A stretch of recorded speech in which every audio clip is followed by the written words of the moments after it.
Said, we are only talking about Delhi hotels and Delhi NCR hotels. You have so much knowledge about, hotels in states, You're the president of the Uttarakhand Hoteliers Association. Tell us, what is the situation in states? After all, when we talk of tier 2, tier 3 cities and small towns, we are talking about states, We're not talking about Delhi NCR or Mumbai, Again, I think Manav has more figures on these, but as far as the domestic destinations are concerned, in the hill stations, the domestic tourists, they did very well. Of course, there's always a scope for improvement. But again, I would like to come back to the question I'd asked. The unregulated hotel rooms. When you are planning your hotel, in whichever city, of whatever category, wherever your location is, you need to also find out what are the unregulated hotel rooms that exist in that city, especially if they're going to be a competition to you in that lower scale.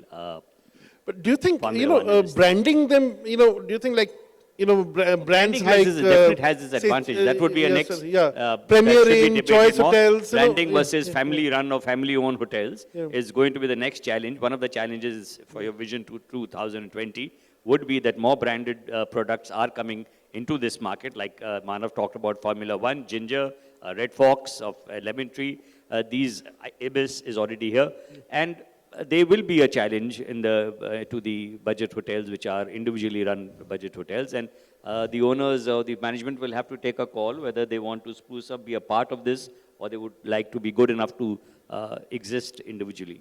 Yeah, because... but I would like to say one thing. My job is that I had last year was to talk to the government about concessions towards our industry. It made it more difficult when one of the bureaucrats turned around and told me that when I talk to your hoteliers, everybody's talking about great occupancy. Hotels seem to keep coming up. They seem growing. Where is the problem? Why do you need tax reductions? Why do you need low interest loans? You're still building them. So please, a little bit of noise is necessary. It makes my job easier. But, for a final concluding comments, Manav, you... Yeah, I didn't answer your question. I think India is we are at a great part of our life cycle for the hotel industry. Great opportunities to invest in those secondary locations. Look at Bekal, which has come up. That hotel, the Taj, and they are beginning to do very well. Goa is doing extremely well. So I think domestic leisure destinations are something that are doing extremely well. Strongly recommend that.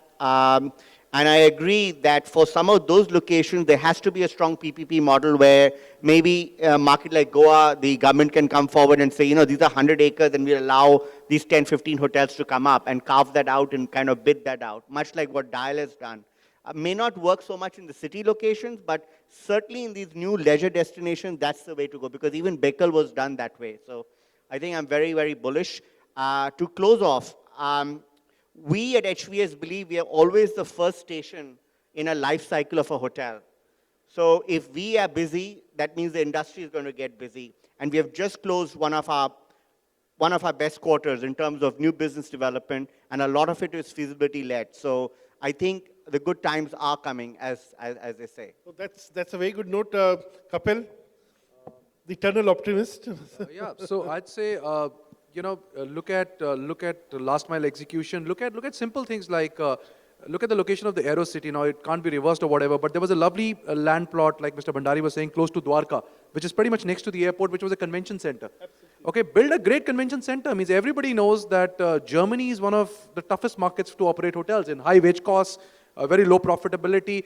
But try getting a room in Berlin at any of the conventions, and they do 14 conventions a year. So they have 100 days guaranteed just because they do some great conventions across travel, across machinery, across everything. Build a great convention center.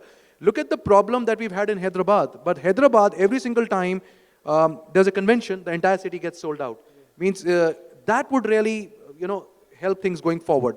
And from the government's perspective, opening up visa on arrival, just taking care of the bottlenecks and just doing the simple stuff at the back will take care of everything else. I am completely convinced that good times are here to stay. Yes, but it's going to be a long road. So I don't buy this theory that, the next 2 or 3 years are going to be good. We are forecasting 12 months ahead, really, and I think our forecasting techniques are fantastic. And I can just give a very good note and say, it's all looking very great. No, it's not. It's pretty much what it was year on year, the same that it was.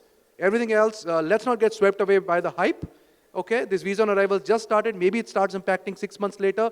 Right now, on forecasting trends in luxury hotels, we are right now just optimistic, but we don't see a complete uptick. When it comes through, we'll be the first ones to tell you.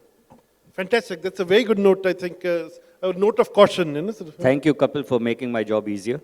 We are talking with the government. We need to, as that's my job, we are asking them to put GST of the industry at 8%. They are, आजकल ये जो मंत्रा है कि अच्छे दिन आने वाले हैं, there's a question mark. आए नहीं हैं, आने वाले हैं. So keeping that in mind, we are talking to the government.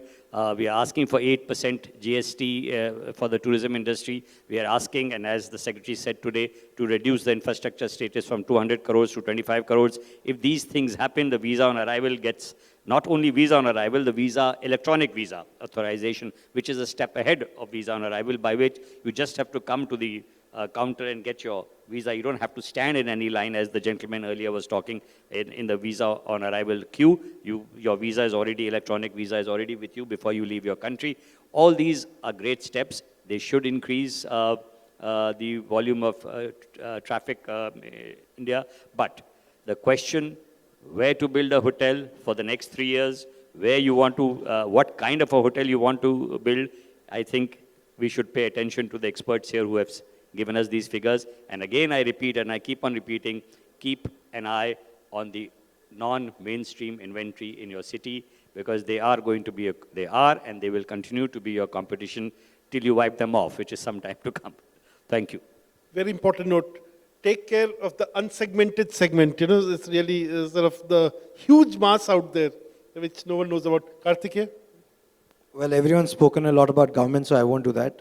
I'll just say that whichever segment that you're catering to, whether it's the luxury segment or the mid-market, what matters is the bottom line, and what matters is your business model. If you can afford to make money, and if you can make the right kind of investments and make it in the right confines of the right spends or per property, I think that should really make all the difference. Okay, we'll have, shall we have 2 questions, 3 questions? Okay, the gentleman there, Okay, I'm Subhash Arora. That's Mr. Vine, okay. Yes, I'm not a hotelier. I have a lot of hotelier friends. So my question may be a little bit off the subject, but I think it's relevant because I heard about SOPs from the government and subsidies and the government problems and all that. I know a specific a SOP that the government did give to the hotel industry many years ago, and that was on the request of the hotels that it would increase the tourism if the wines were made duty-free. And today we have them, but they were supposed to pass on the benefits to the customers, to the travelers, to the tourists. But I don't think, barring a few hotels, they were passed on to the customers. So I think when you're talking about the SOPs, are you going to pass on to the customers, or are they only for your bottom line? I know you're all hoteliers and you want to make more money, but I'm a consumer, so I think I'm a little ticked off on that. Kapil? At Oberoi's, by the way, we have good prices. So See, you've discounted. You are an exception. Otherwise, I was coming, sir. I often write about that, so thank you for wine that. is, just to give you an example, wine is cheaper than coffee in most of our hotels. Try a glass of wine, over 30 labels. So yeah. But you're making a valid point, and I think it's important for everybody to price things more effectively on a beverage cost pricing. Yeah. But if you see it on a macro level, do you think India is an expensive destination for the international tourists compared to our competition? No, not at all. I Why is really. this argument often raised, So let me just change it again. So maybe what really happens is in a 2-star, 3-star category, you can still India can sometimes be a bit expensive because you see the pricing is slightly a bit higher because there are hardly any good 3-star hotels right now. They're coming up, but not many. But in the luxury hotel market, I've said this statement many times. There's no point going on record. It is the cheapest luxury hotel market in the world. Just look at this hotel. This is a phenomenal hotel where we sit here, yeah? And what's the average room rate right now? 18,000, 20,000. That's 200 pounds. Tell me, where do you get a hotel like this in London for 200 pounds? Yeah, so this is a great example. And same is for so many, the Taj, the Oberoi. India is the cheapest luxury hotel market in the world. And I know the travel agents won't agree with me, but I've got facts to prove it. Okay. Sourish? Okay, you're talking about travel agents. Even the standalone restaurants, for your question, have reduce the prices of the wine. In fact, the biggest challenges now is this whole thing of service charges where people have gone to court and said that hotels and restaurants should not charge service charge because some people are mistaking it for service tax, and others are challenging it that this is an compulsory charge that they're being put, and therefore it should be withdrawn. And if this matter is being taken up by the association also. Actually, it's very interesting that a lot of these standalone restaurants who pay custom duty, their prices are less than half what the five-star hotels are charging. So you're right on that. Arun, yeah. Yeah, hi. Arun Verma I'm a travel agent, booking agent rather, I should say. Now coming further to the point which arises from here, I think the whole panel, especially, Mr. Arif, if he was to consider this as a previous president of the Hotel Association, that they need to have the hotel industry recognized as an association, as an industry for the government to take them more seriously. I would say besides, Saeed? without that status. He's saying, very important point about the industry status for the hotel industry. Do you think it'll make a difference? It'll make a huge difference because you see, then the government will allocate certain certain resources for this particular thing. It'll be forced to do that. So it'll not be an option anymore for the government. We have been taking this up for the last 20 years. I said the challenges remain the same. Some states have just said it on paper and are not giving the benefit. When you say industry status, what are the actual benefits you're looking for? Maybe industrial tariff or power rather than a commercial You tariff? said, the main topic which was discussed initially was debt restructuring. I mean, debt sourcing and debt restructuring, which is the major cause of worry. We have approached the government, the Ministry of Finance, to allow TFCI, Tourism Financial Corporation, to raise hospitality bonds, which would be raised at a lower cost of interest so that we could get the money in return. But they have to apply for it. We have some members who are on the board of TFCI. With the new government, they're making an application so that if hospitality bonds TFCI is allowed to raise, you will have an additional 5,000-6,000 crores of rupees. That's what we expect to come in as cheaper loans. This discussion can continue forever. So, especially when you have such a nice panel like the one we had before and the one we have now. People know so much about the industry. They have so much to share, and we have such a nice audience. But all good things have to come to an end. And so, Shraddha, it's up to you. It's your call, your